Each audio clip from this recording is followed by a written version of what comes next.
Okay, theoretically, I'm recording. There we go.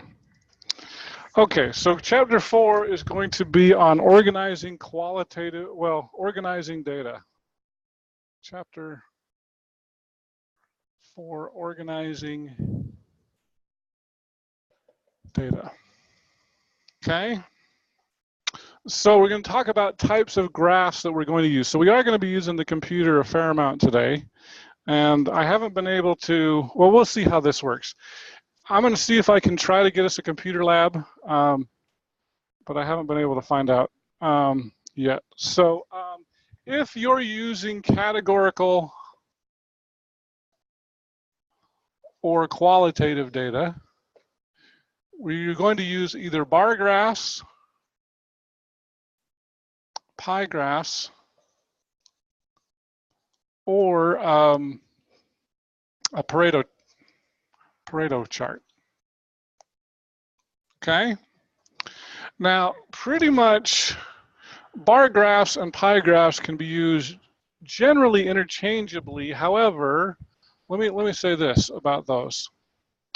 The pie graphs need to add to 100%. The bar graphs don't have to. Okay? And a Pareto chart is simply a bar graph in descending order. Okay? I think I have a thing here. Well, I can type it in. This will be good practice anyway. So let's say that you worked at a physical therapy clinic and you wanted to know the type of injuries and the number of people injured, okay? So you can see that, right? Okay, so you got elbows, and you got shoulder, and you've got knee, and you've got hip. What else do people go to physical therapy? Ankle, that's good. Okay, so you got 12 people, and 10, and 15, and 3, and 7, let's say. Okay, so this is your data that you have. My question to you is, what kind of a chart should you use for this kind of data? Tell me your name. Pie chart? What was your name? Alexa. So Alexa says a pie chart. So let's talk about how to make a pie chart. She's correct. Okay. So what you're going to want to do is you're going to want to highlight all of your data. Please include your title headings here. Okay. So then you're going to go to Insert, and you're going to go over here to Charts, and you're going to click on a 2D pie chart. Okay. Now that's a pretty nice pie chart. One of the nice things is it has a nice little legend right here at the bottom. Okay. Now I'm not too fond of the title. Okay. What would you change this title to? If you click on the title, you can just type over it. So what would you change that title to? Or the types of injuries at a PT clinic or something like that. Okay. So that's pretty good. Okay. Piece of cake. Piece of pie. Apple pie, right? All right. Yes. Show how to do it one more time. Okay, so oops, I deleted the title there. Okay, all you do, so you've typed in your data just like this. Now this is going to come in very helpful for your project. What is due tomorrow? The first page, your idea, basically. Okay, once you get that approved, you're either going to get full credit or no credit. Okay, as long as everybody has their name on there, you should get full credit. If you don't have a group, who doesn't have a group? Raise your hand. Oh, that's weird. I thought some people left. Okay, well, good. I'm glad you got a group. We're going to put you all in a group together if you don't have a group. Okay, so highlight your data just like this with your mouse. Insert pie. You're going to click on a pie. Now, by the way, I should show you that. That's a cool looking pie graph, isn't it? No, it's not. Okay? Okay, rule number one, never, under any circumstances, use 3D graphs. Okay, we're not artists, we're mathematicians. Okay, we don't like 3D. Okay, and so you'll never do that. It's always going to be a 2D graph. And the reason why is because 3D distorts your data. Okay, I'll even write that on here. Because distorts your data. Okay, it is artistic, I'll grant you that, but please don't ever do that. Now, if I want to type over here, I could just say types of injuries at a PT clinic. Okay, so piece of cake. Now, could I graph this any other way? What's that? All the other ones I showed? Yeah. So we could actually, yeah, we could do this as a bar graph as well, right? So I'm going to do the same thing. I'll just move this over here. So I'm going to highlight my data again. Insert a, you can click on this. You can do a 2D. You'll never do 3D, right? That's ugly. Okay. 2D. Now, if I do it this way, I may look at this and I may say, well, what do these numbers represent? So you're going to want to add an axis title. So in order to add an axis title, you're going to click on this little green plus right here. And you're going to click on axis titles. So over here, you can type in here and, oops, didn't mean to press delete. Try that again. Axis titles. And I'm going to click here and press Control A to type over it. And I'm going to say number of injuries or number of patients or something like that. Okay. Down here, I'll put location of injury. Okay.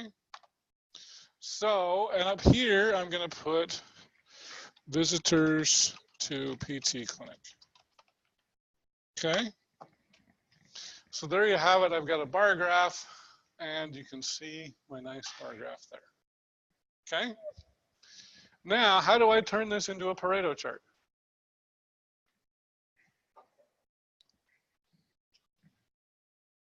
What is a Pareto chart?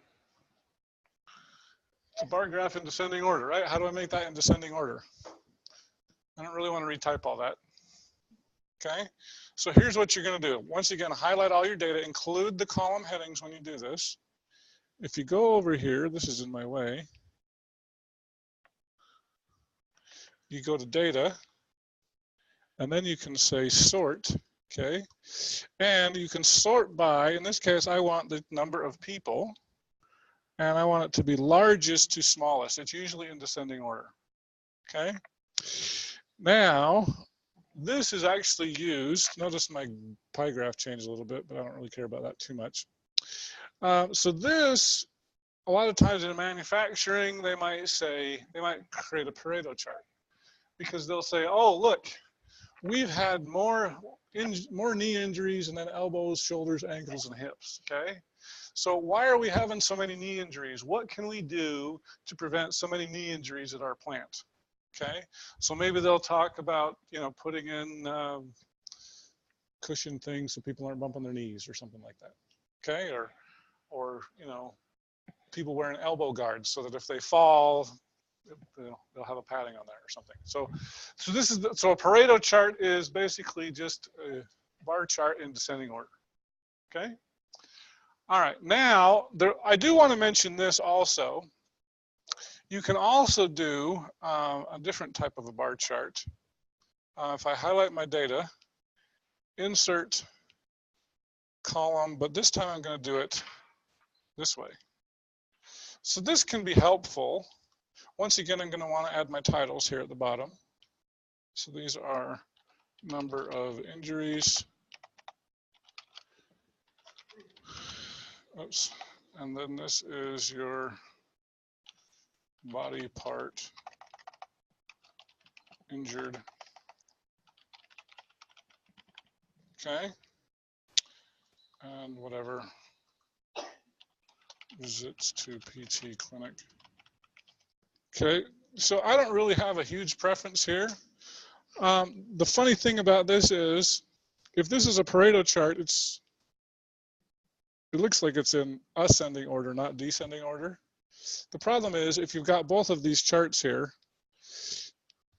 I'm not super picky on this, but really you probably, in order to make this chart look better, it's going to mess up that chart. But I don't really care. A lot of times if you have really long names here, they'll get cut off this way, and so you might want to do it horizontal rather than a vertical bar chart. But you can sort this instead of largest to smallest, smallest to largest, and now on your horizontal, the knee is at the top instead of at the bottom. But now this is backwards, so whatever. Just pick your poison, I guess. It doesn't really matter. But typically, it's a bar chart in descending order. More than likely, unless these are super long, you're probably going to see this one more often. But the other one's not wrong. It's perfectly fine. Okay. So as you guys are working on your projects, these are some graphs you're going to want to think about adding. Okay. Now, okay, so let's talk a little bit about what's called a frequency distribution. Frequency distribution. Okay. These are a count in each category. Okay. And then we can talk about a relative frequency distribution, which is a percent in each category. Okay, how would I figure out a percent if this is my data?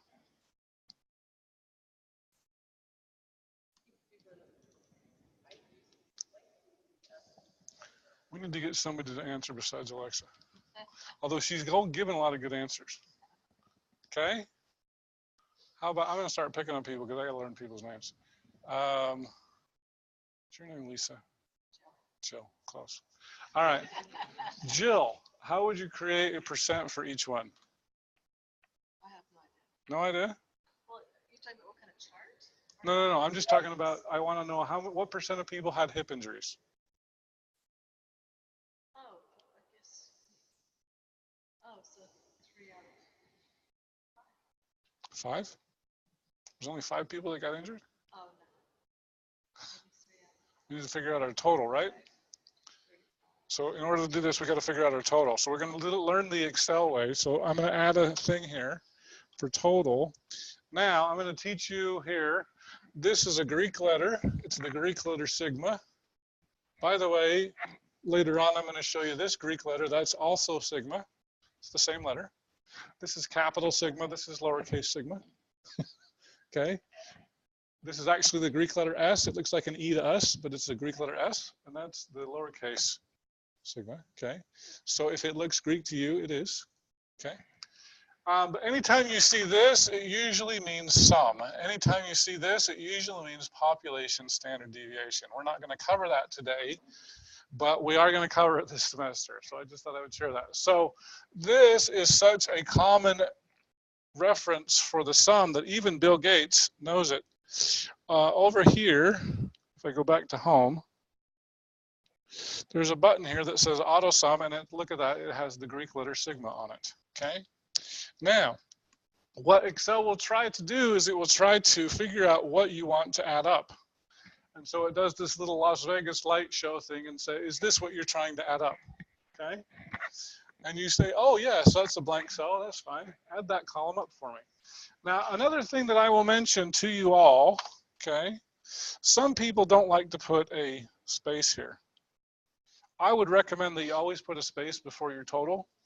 When we get into some more complicated calculations, if you don't put a space, it's really easy to think that that's data and then use that, and then you'll mess up, okay?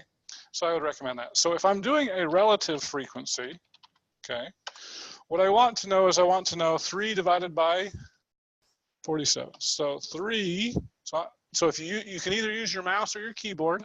So notice it says, so if I use my keyboard there, it says take whatever is in cell C2 and now hit the slash for divide.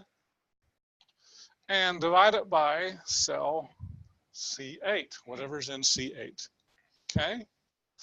And so we're gonna find out here that 6% of our injuries are due to hip injuries, okay? Now you may think that was really cool. And you may say, you know what, I don't wanna type that formula in every time. So I'm gonna teach you some cool things here. Control C equals copy. Control X equals cut. Control V equals paste. Okay, those letters are all next to each other on your keyboard. Okay, so if I wanted to copy this, I'm going to actually make a mistake on purpose because you'll see this happen. You'll need to know how to fix it. Control C, it does the little Las Vegas light show thing. Okay, then I'm going to use either my mouse to highlight here, or if you like the keyboard, you can hold the Shift key down and just use your arrows. And then you can press Control V to paste. Except for it didn't work right. Okay. Now the problem is, let's look at this second cell, because the first cell worked exactly right. So if I look at the second cell, look what it did. Okay, if you click on here, it says take C3, which is what I wanted it to do. I wanted to take C3, divide it by C9, but C9 is an empty cell.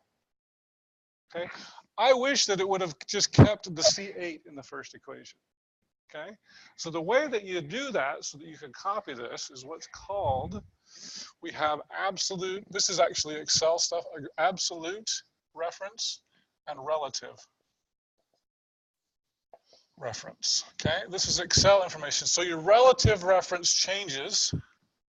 Okay, so as we look at this, we wanted the first number to change, but the absolute reference, if you press the F4 I will add a $sign there.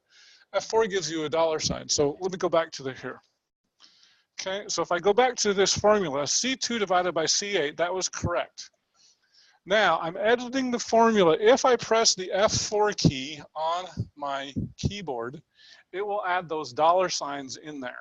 Okay, so what happens is C2 is a relative reference, C8 is now an absolute reference. Okay, and so the cool thing about that, when I press enter, it looks like nothing's going to change. It's still 6%, right? But now, when I go back up and I copy and I paste here, it works properly. Okay, and as you look at the formula, notice the C8 doesn't change, but the first number changes. You see that up in your formula bar up here? Okay, so what should this add up to if I did it right? It should add up to 1 or 100%, and it does. Okay, so typically if you're doing this, I would leave those as decimals. So one of the things I could do, let's say I wanted to create a bar graph with percents. Okay, so here's how you're going to do that. I'm going to highlight my first column, include your column headings. Now I'm going to press the Control key down, and I'm going to highlight the third column. So I want the first and the third column. Okay, now I'm going to go Insert. I'm going to go to Bar and make a 2D bar. It's a reverse Pareto chart, right? Okay, now another thing that I could do, typically when you're leaving, I would normally leave this as decimals, but on the graph it looks kind of funny, right? You might not understand what those are. I could add those as a percent. Maybe I want to add an extra digit on there or two. Notice it changes my graph as well. So now at this point, I almost don't need axis titles because I know that this is a percent now. And, you know, maybe I'll put body part injured at PT clinic, something, or BLD, because I can't type. Okay, does that make sense? Yes. Oh, the decimals? Okay, so let me go back to here. Let's, a couple things here. So if I go back here, I'm going to change this from percentage back to general, okay?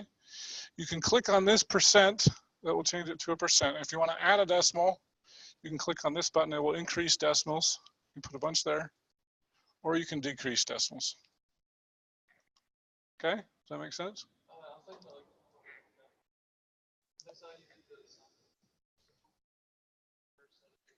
How did I get the percent in the first place? equals, I clicked on the 3 divided by the 47. I F4 the 47 because I want that not to change. Okay? So there you have it. Okay? All right, so typically what I will just mention here on your relative frequency distribution, I would leave as decimals most of the time.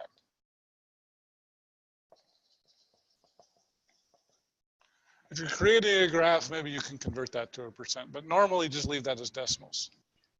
Okay? Does that make sense? Now, for those of you who have a Mac, I thought we had more Macs in here last time. Rather than F4, you can compress the Command T button and it does the same thing. Okay? I don't know a lot about Macs, but I've been told that works. Okay? All right, now let's talk about the cumulative distribution and the cumulative frequency, relative frequency distribution. Okay? The cumulative distribution is the sum of all categories above.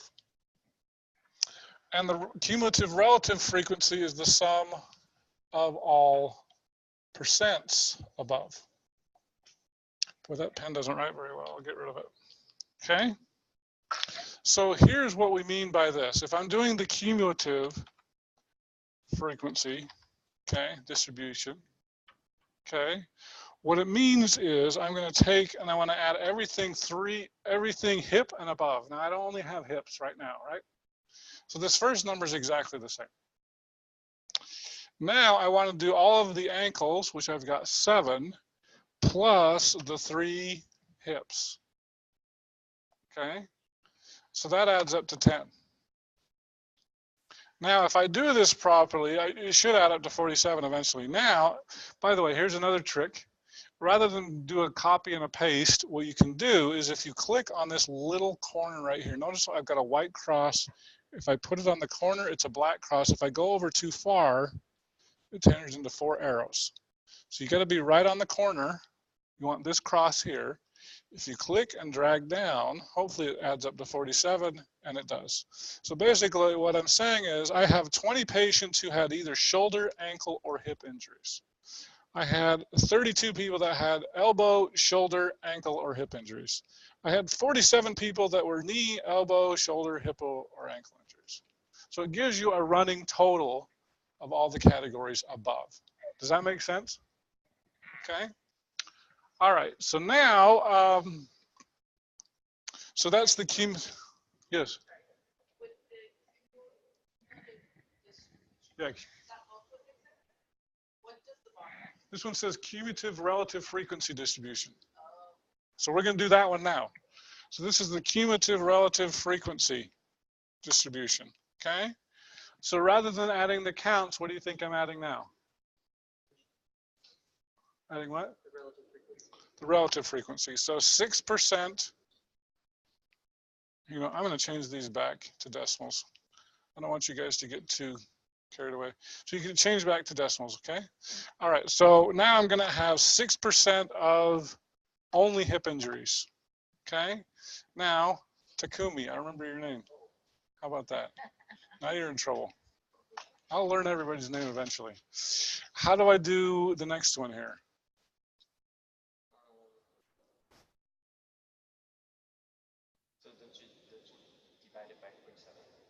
No. I'm going to add everything above. Oh, okay. So it'll be 40, 44. 14. 14 plus. Now let me show you how to do it wrong. I could do this one here. Now that will actually give you the right answer this time.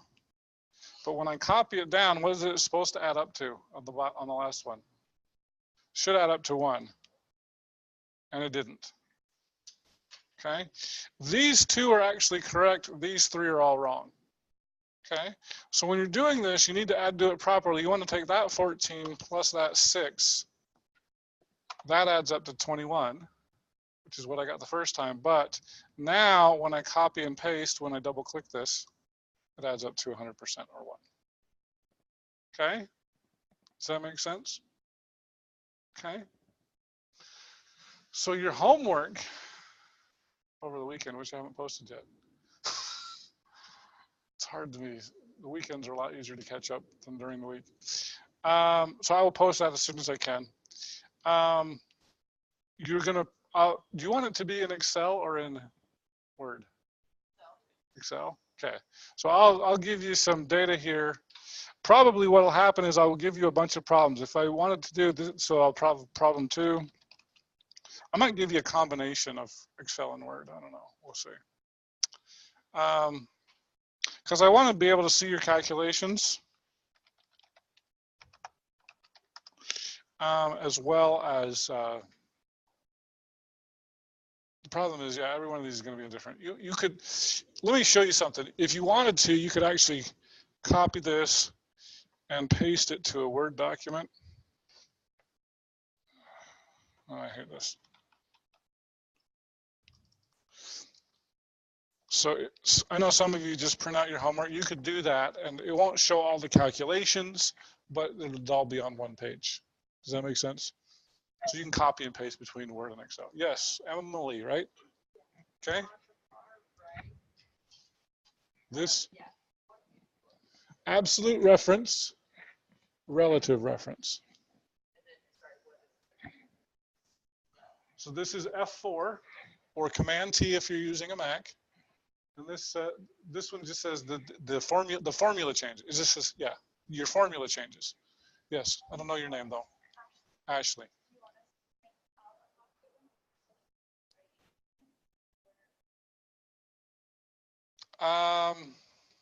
PDF I can't see. So just let me just say this. If you want to copy and paste it into Word or whatever, if you want to handwrite it, you can. You don't have to do this. Probably on the quiz on Tuesday, I may give you a table like this, a frequency distribution like this, and then I will have you calculate these with your calculator because we don't have computers in here. So obviously the quiz is not going to be a computer quiz. So you need to know how to calculate the relative frequency with your calculator. However, I'm going to put a test in the testing center, and it will be in a spreadsheet, and then you will have to show how to do it in a spreadsheet. So you need to know both methods. It's easier for me to show this on the board, and plus I'm recording it on the board. Can't record the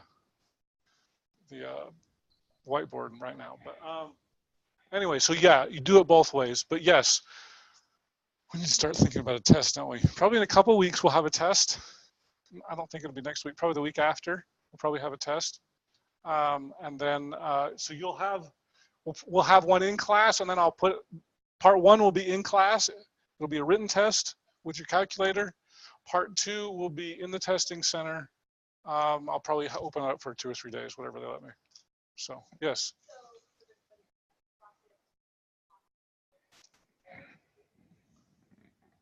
And cumulative frequency and cumulative relative frequency with your calculator, okay? It's probably easier on your calculator, right? I mean, other than Excel remembers everything. I don't know if it's easier or not, but all right.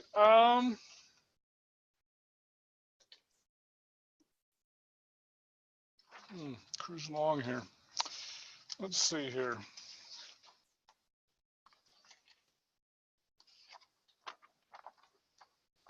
Okay, so let's talk a little bit now about, so up to now we've been talking about categorical or qualitative data, okay?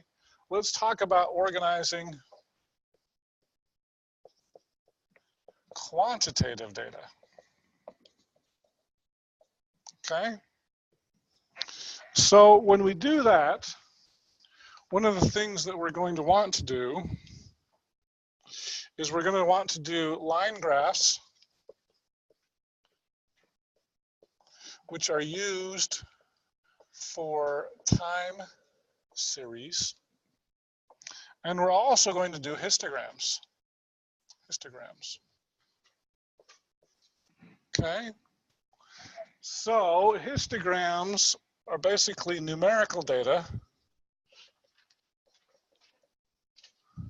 that you put into groups. Okay, let's talk a little bit about line graphs for a minute. Go back to here. Okay, so this is, here I'm going to relabel this. This is going to be frequency distributions and pie graphs, pie bar graphs. This one's going to be line graphs. Okay, so let's say that, for example, I wanted to, now this is kind of cool except for when you don't want it to happen. Let's say that I had the month, and let's say that I had gas prices. Okay, now Excel sometimes is cool and sometimes it's annoying, but let's say that I wanted to put in January of 2017. Okay, so 1/2017, it turns out to January of 2000. And then I go to February of 2017. Okay, now what I'm going to do, because I don't want to type every month, I'm going to highlight both of those. I'm going to go right to this corner here, and I'm going to click and I'm going to drag, and look at that. It actually does all the months for me. Is that not cool or what? Okay, except for when you don't want that to happen, then it's not cool. Okay, so that's pretty cool. So let's create some gas prices. Let's go 222 and 233 and 244 and 250 and 249 and say $3.12 and 333 and 325 and 310 and 285 278 and 255. I don't know, I'm just making stuff up.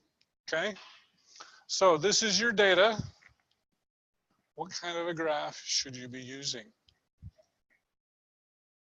I'm gonna pick on you. What's your name? Aaron. Aaron. What do you think?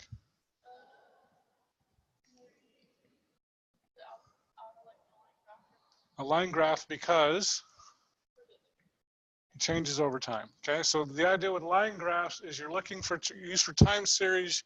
You're looking for trends.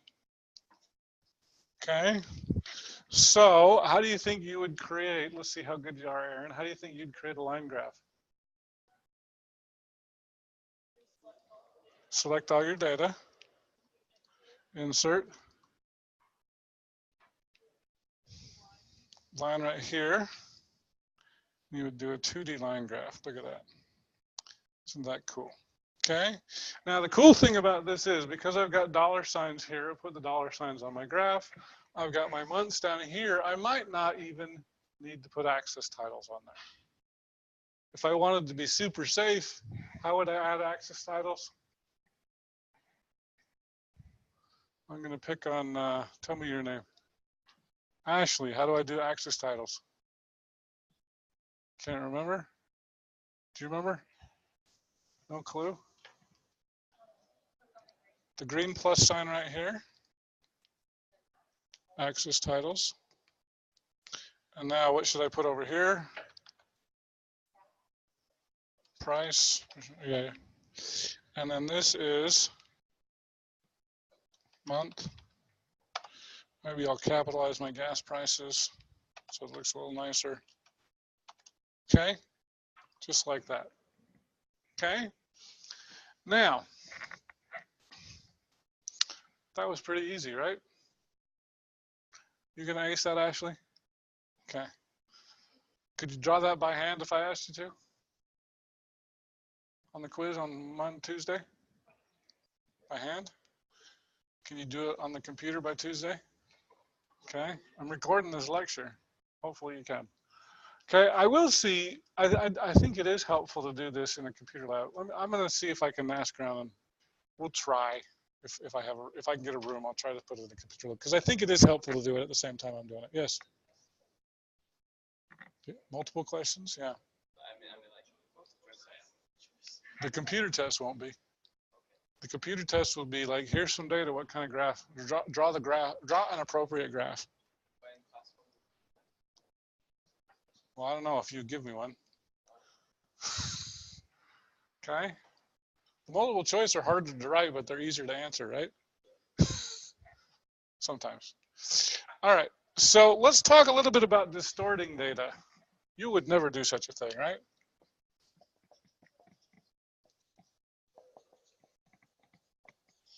Okay. So let me show you, this is a true story. Our illustrious congressman from Utah, Jason Chaffetz.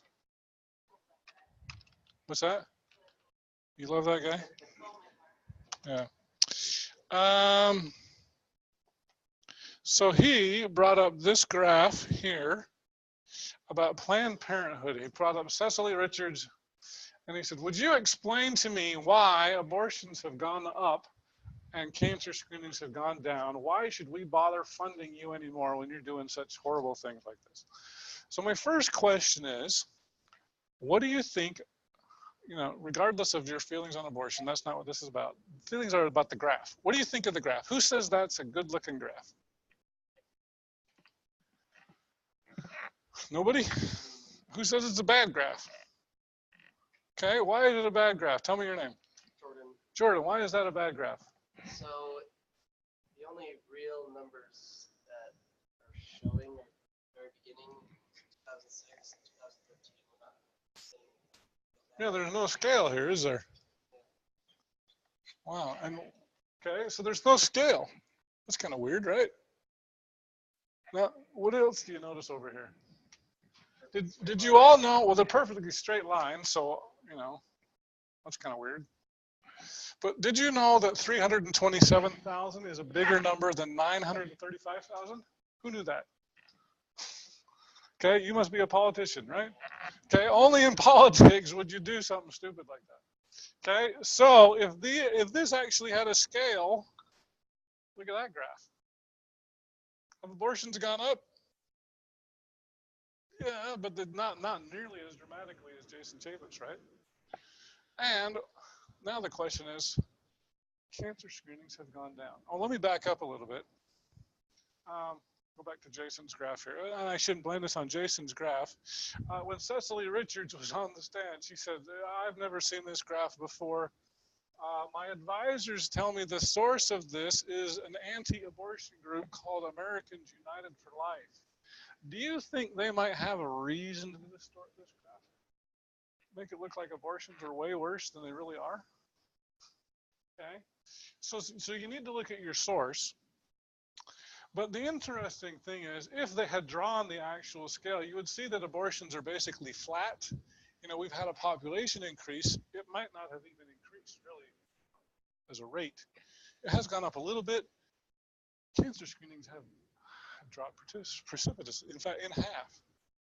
Now, the question you may ask yourself is, well, even though abortions are basically flat, why have cancer screenings gone down? Does anybody know? You know?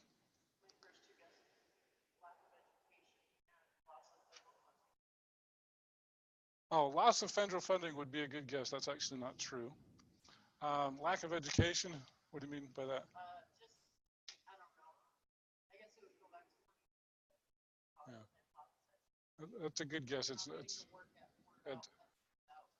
Oh, yeah. Somebody said, well, maybe that's Obamacare, but you know, this is 2006. It's before Obamacare, so it was going down before that.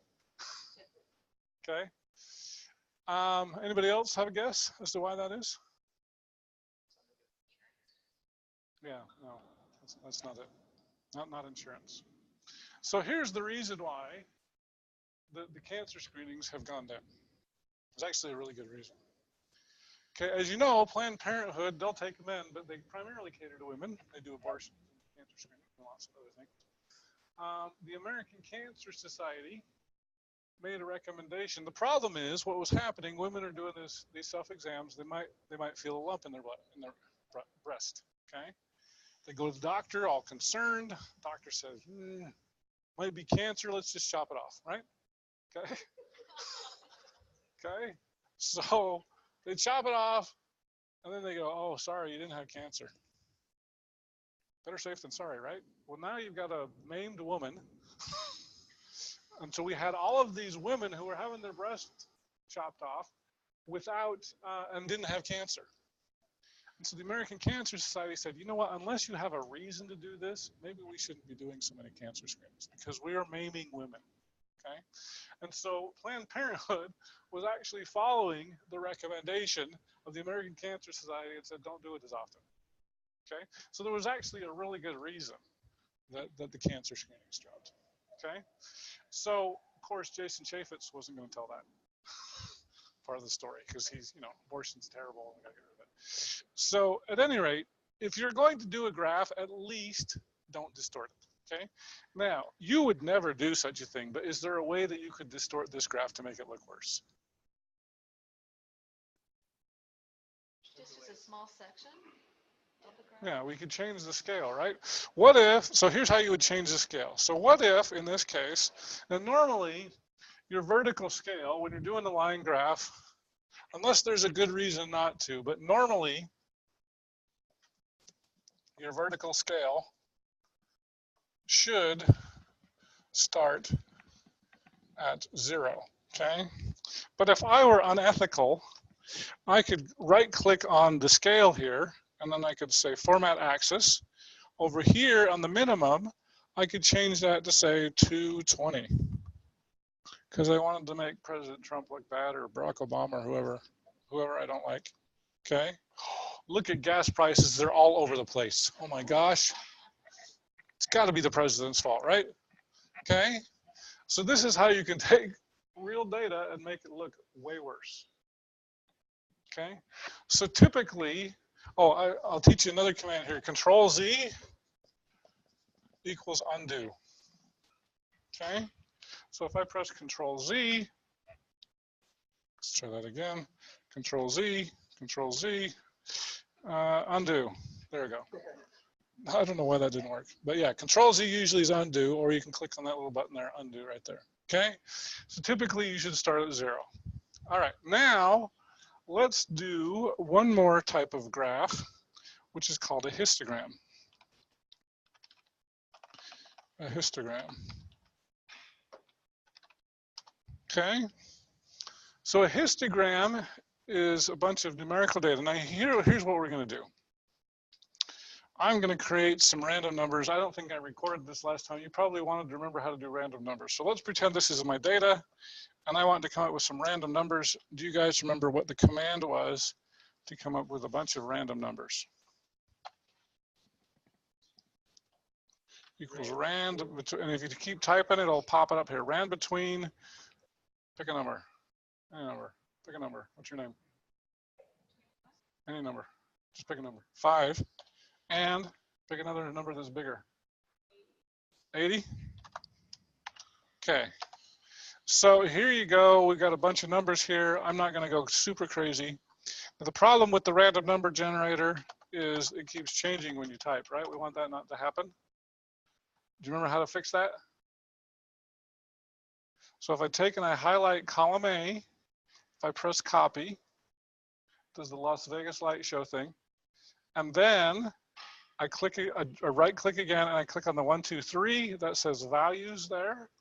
I click on that, and now when I type, it doesn't change anymore.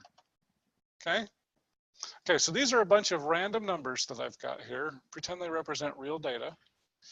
Now the idea with a histogram is I want to look at what the distribution is. So a histogram, the idea is you want to see if your data represent a bell curve. Okay, Our bell curve is our most famous type of data you've all heard about, because every time I come to class and I give a test, they say, did you curve it? And I will say, no, I did not. Sometimes I do, but not very often. And I say, if I curved it, then I'd have to have an equal number of A's and F's. Do you want me to do that? And if 90 is a C, would you like that? Most of you are going to say no. Thank you for not curving it, right? Okay, so here's the deal. So a histogram is like a bar graph with some differences, okay? Number one, a histogram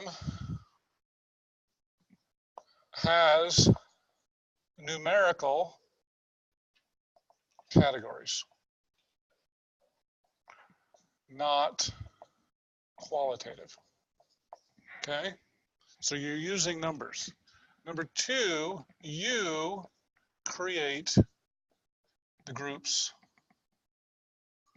yourself. Okay, number three, the groups must be equal sizes. Number four, don't overlap groups. And number five, the bars must touch. And I'll show you how to do that in a minute. Okay?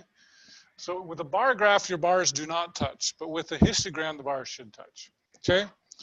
So I will also mention that sorting can be helpful. It can also screw you up for other things. So be careful about sorting. Some people sort all the time. So here's the deal. I'm going to sort my data. I'm going to click on data, and I'm going to sort it ascending order. So I've got numbers from 5 to 80, right? Oh, and then some optional things. Use 5 to 7 groups. Okay, I'm going to tell you that's kind of my class rule. I'm not going to give you 100,000 data points. If I gave you 100,000 data points, you'd use a lot more than 5 to 7 groups. Okay, I'm going to give you small data sets, so I want you to use, say, 5 to 7 groups. So we go from 5 to 80. So if I go 5 to 15. Here, let's go. Here, we're going to do this. So here's my groups. Now, I'm going to also show you something else that's going to be kind of annoying, okay? So I want to create a group with 5 to 15, or let's say 5 to 14. And then watch what happens. 14th of May. Crap. Didn't want that to happen. How do you fix that? Okay, when you're in the testing center and I'm not there to ask, you need to know how to fix this. So this is one of those cases where Excel did what you did not want it to do. Add an apostrophe 5 to 14. Okay, and then 15 to 24. And then after that, these aren't dates anymore. 25 to 34, 35 to 44, 45 to 54. Well, these are kind of big. Let's go bigger. Let's go 5 to 19. 5 to 19. I need to put my apostrophe in. It's going to change that to May 19th. 20. No, it's not. This won't. Yeah, this won't follow the trend. Yeah, because there's no 20th month. Because it goes, oh yeah, there's no 20th month. I'll just leave that alone. So 20. Here, let's go 5 to 24. 5 to 24. Oops. 5 to 24. And then 25 to 44, and then 45 to 64, and then 65 to 84. Oh, that's only 4 groups. Tell you what, we're going to keep it at 4. Normally, you're going to want 5. Okay. Now we're going to do the number of, pretend these represent people. Okay. We're all bad at counting. I'm bad at counting. Excel's really good at it. Here's how you count without counting. So highlight all the 5 to 24s. 5 to 24. There's 28 of those. Down here, if you see down here, it says count. Do you see that? Bottom corner? So I've got 28 of those. And then I got 25 to 44, 25 to 44. I've got 24 of those. 45 to 64.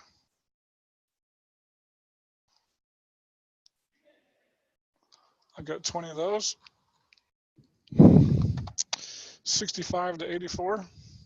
And remember, we stopped at 80. I want equally sized groups, so I'm gonna go to 84.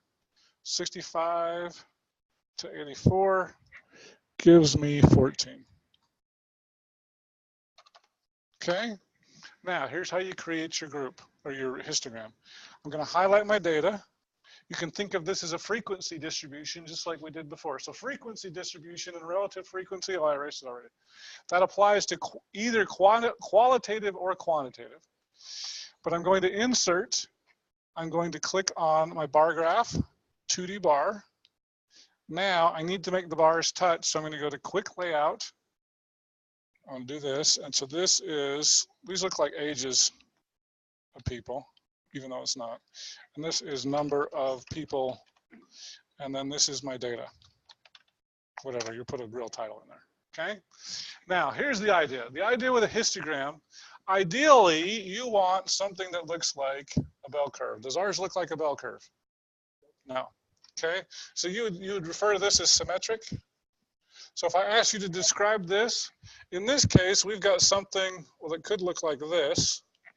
Okay, this is what we would say would be skewed right. From the peak, you've got a bigger tail on the right. It could also be skewed left. And finally, you could get something that looks like this. This is what we would refer to as bimodal. Or if it had 3 humps, sometimes you'll see something that looks like that. That would be trimodal. Okay. All right. So, oh, one last thing that I just want to mention here.